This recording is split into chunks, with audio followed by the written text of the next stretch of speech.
तो देखो, आज हम पढ़ेंगे एटम के बारे में। एटम क्या होता है और ये हम क्यों पढ़ते हैं, ये किस चीज़ से बना है, कैसा दिखता है, वो सब हम एटम के बारे में सब कुछ पढ़ेंगे। ए से लाकर जेड तक एटम क्या होता है, ठीक है। अब देखो, एटम आपने नाम सुना होगा पर आपने कभी देखा नहीं होगा क्योंकि एटम को छोटा है, यानी हम हमारे आंखों से एटम को नहीं देख सकते, ठीक है। एटम का जो शेप होता है स्फेरिकल। स्फेरिकल यानी गोल। एटम का शेप होता है स्फेरिकल यानी कि गोल शेप का होता है, ठीक है। लेकिन ये इतना छोटा होता है कि हम इसको आंखों से नहीं देख पाते। इसको देखने के लिए हमको चाहिए माइक्रोस्कोप। तो माइक्रोस्कोप से हम एटम को देख पाते हैं। अब एटम क्या है? अब एटम सबसे छोटा पार्टिकल है, लेकिन इससे भी छोटे कुछ पार्टिकल है जिससे एटम बना है। क्या है? एटम बना है एक, इसके बीच में एक न्यूक्लियस है और आसपास क्या रहते हैं इसमें? इलेक्ट्रॉन होते हैं।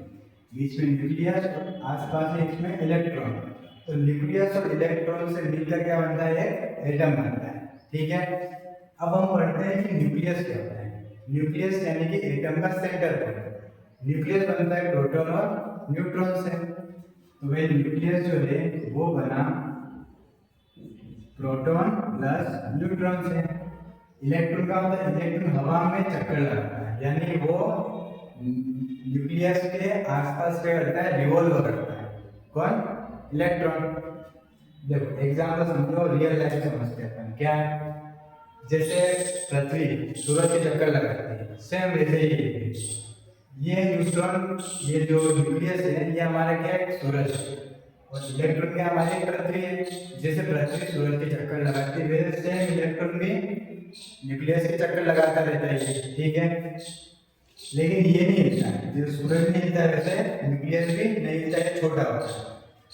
जैसे सूरज और अर्थ के बीच में खाली जगह होती है यहाँ पर, वैसे एटम में भी ये जगह क्या होती है? सारी एम्प्टी होती है, यानी कि खाली होती है।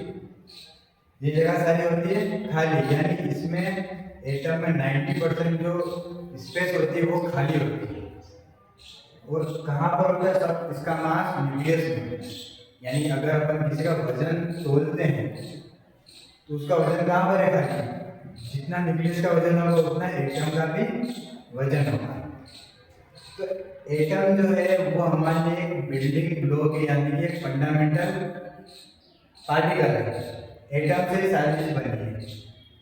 सबसे बड़ी एग्जांपल आपके सामने मार्कर है। ये मार्कर किस चीज से बना है? आप बोल रहे प्लास्टिक से बना है, लेकिन प्लास्टिक कैसे बना है? प्लास्टिक बना है एटम से, ठीक है।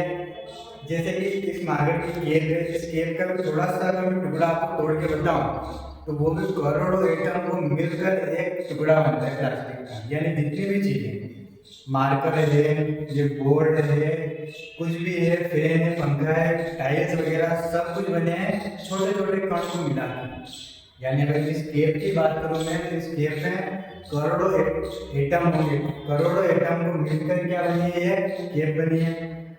तो हम अभी एक ऐसी चीज के बारे में पढ़ रहे हैं जिसको हमने कभी देखा नहीं। एटम इतना छोटा होता है कि हम उसको देख ही सकते हैं। तो हम एटम के बारे में पढ़ रहे हैं। एटम जो है वो न्यूट्रॉन, प्रोटॉन और इलेक्ट्रॉन से बनता है। Okay, good night.